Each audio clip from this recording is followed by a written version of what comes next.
Backstage podcast this week for the very latest in film and television.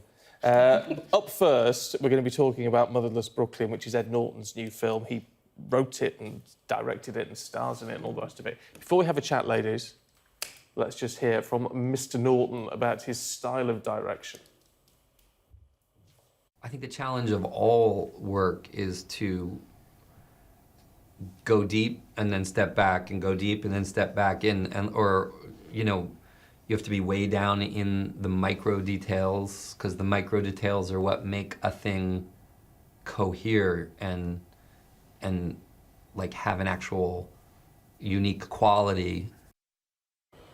Well, Katie Spencer, Bethany Manel are here. Look, I mean, everyone is waiting for this with bated breath. It promises to be a fantastic film. Yeah, a real passion project as well for old Ed Norton that we saw there. This took 20 years to come to air. He actually bought the rights for a book of the same name, Motherless Brooklyn, in 1999. It's taken him this long to make it. And as you said, he writes it, produces it, directs it, stars in it. Does all of it. And I mean, yeah, how hard must that be to direct yourself? Kind of mixed reviews, though, at the moment. People have said it's a bit like combining LA Confidential with Forrest Gump. So it's set in 1950s New York. It's about a private detective who uncovers institutionalised corruption. Sound familiar? Like all of those noir films? Yeah. But throw in the fact that the lead character has Tourette's, which makes him a bit of a pariah. And I think Edward Norton himself is a little bit aware of the fact that it is a bit of a sort of mixed bag, because he's done an interview, actually, with one of the papers saying that he thinks it's a bit like offering someone an olive and a piece of chocolate. You might like both of those separately, but you're a bit bamboozled when you're thrown all of that at once. I don't know, you'd end up with a chocolate orange. Which is a beautiful thing for Christmas. Frankly delicious. Invited all his celeb pals along because it's got some starry names in. Oh, big Bruce cast, Willis, Willem Dafoe, Alec Baldwin. So, you know, very starry. But, you know, that's a bit of a thing, isn't it? Is he after an Oscar, I wonder, playing, you know, a character with Tourette's? How did he handle the Tourette's thing, in your opinion? And how authentic is it? Very well, yeah. It just is there's a lot to sort of get your head around, really. It's a bit of a sort of confused, mixed bag of an offering, really. But, I mean, it's good. It's just the trouble is this week it's up against Knives Out, isn't it, with Daniel Craig? And I think a lot of people are really... Knives Out is fantastic. Yeah. 21 Bridges I saw this week. Yes, did you like? Superb. There's so much to Absolutely see. Now it's superb. dark and cold, isn't it? At least that's something. Great. It's a great time to head to the movies. Yeah. What about the Marvellous Mrs Maisel? She's back. Yeah, why bother going to the cinema when you can stay in and tune into the third season of Mrs Maisel? Now, it's one of those shows where, I don't know about you, I, for about a year, rejected watching it because everyone was going, you have to watch Mrs Maisel. It's won all the Emmys, it's won all the gold. I've never heard of it. Have you never heard of it? It's the big Amazon, when Amazon Prime Video launched. It was kind of one of their standout shows, wasn't it? And it won Emmys, it won Golden Globe, it won a Screen Actors Guild Award. Yeah. And definitely it's raised the profile of all the stars, particularly Rachel Brosnahan, who plays the Marvellous Mrs Maisel, who was not terribly well known when she started, and she has absolutely now become, you know, Household name. Absolutely. She's fantastic. To set the scene for you then, so you don't have to watch 2 seasons, it's set in 1950s New York. The start of season 1, her husband leaves her. He's fed up with being married to her and having children. She's been very supportive, following him around comedy clubs because he's desperate to be a comedian. He's not very funny. He has an affair. She ends up ditching him and getting very drunk, going to a comedy club, getting on stage, and she's phenomenal. And one of the great things about this is there's Maisel speak. There's a Maisel sort of language which is just so fast and so American, and blah, blah, blah, and everything is written into the script, every sort of tiny little phrase, because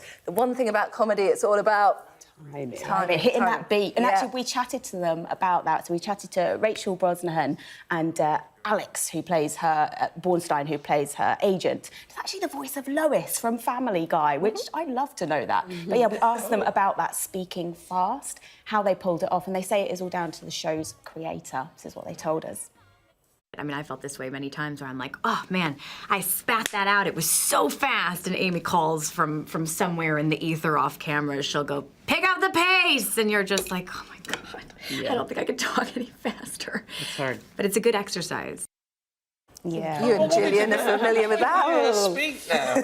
You're going to have to watch the The other Marvellous one. Mrs Maisel. Oh, yeah. Oh, wow. Fascinating. yeah. Fascinating. I tell you what I like with all of these things, and you can see it just from the clips we were showing, the production values This are production. just out of this world. And also, I mean, we've stayed in the 1950s, haven't we, for both the first two things we've chatted about? But it means that it's that beautiful period. You've got the colour, you've got the drama, you've got the Outfits. clothes. Yeah. Yeah. So good.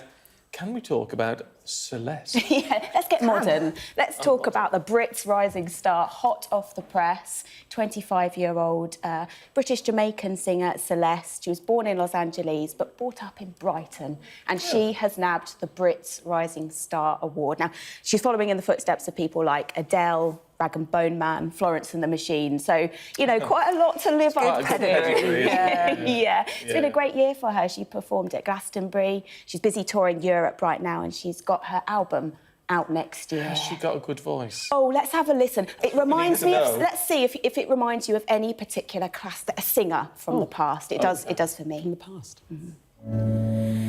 Isn't it strange how people can change from strangers to friends, friends into lovers, and strangers again? Little bit of Billie Essentially, we're having a Holiday. debate. I was saying Macy Gray Yeah. or Laura Jones. And I'm saying Billie Holiday for me. That just evokes that kind of soulful... It's quite a sort of Quite gravelly... the holiday for me. Yeah. Beautiful. Yeah, absolutely. But she will be performing. The Brits aren't until next year. They're in February, a couple of weeks after the Oscars. But she'll be performing live at that show. And they've revamped the Brits this year. They said they want more music and less awards. So it should be quite a fun... But she's set for great things now, isn't she? Well, I'm talking to her later on today, so I'll try to you? find out. I'll find out what she's I preparing was very for us. confused when I saw it on the list because I was thinking, was it Daphne and Celeste? Yeah. Okay. Did they do Ugly? No Was that them? relation. Let's find out what they're doing now. Daphne and Celeste. Right. They We'll were do that huge next week. They were huge back in the day. Keeping it retro. What is? I mean, we mentioned earlier on all the stuff in the movies and the Ed Norton film and all the rest of it. Why is it that we seem to be seeing this real influx of quality movies? You get through points, don't you, in the movies where there's just that. It's all a bit trashy. Oh, Stephen, anyone would think the Oscars are coming up in the next Oh, do you few think months. is that what it award is? That season, what it is? possibly. Yeah, they time it. All of the studios time it so that you want to be releasing your films at a certain time of year, so it qualifies and it's in the Academy's Yes. mind and people will vote for it. 'Cause if That's you- why you see nothing really over the summer apart from superhero yeah, films. and fun films. Because if you release too early, people enjoy it and then they forget it, and it peaks too soon.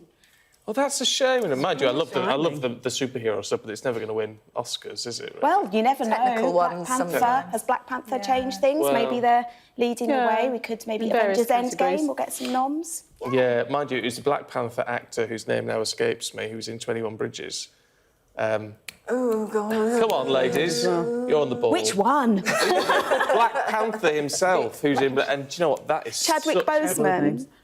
Yeah, Chadwick Boseman. Chadwick Boseman. Lovely Chadwick Boseman. And do you know what? He's superb in Yes. 21 Oh, is he? Bridges. He is a He's got fantastic real- actor. Yeah. Gravitas. Oh, yeah. Another one Loved to it. watch. It's a Yeah. really good night Add out. it to your Come and see that. Thank you both very much indeed. Always a joy, never a To chore. see you.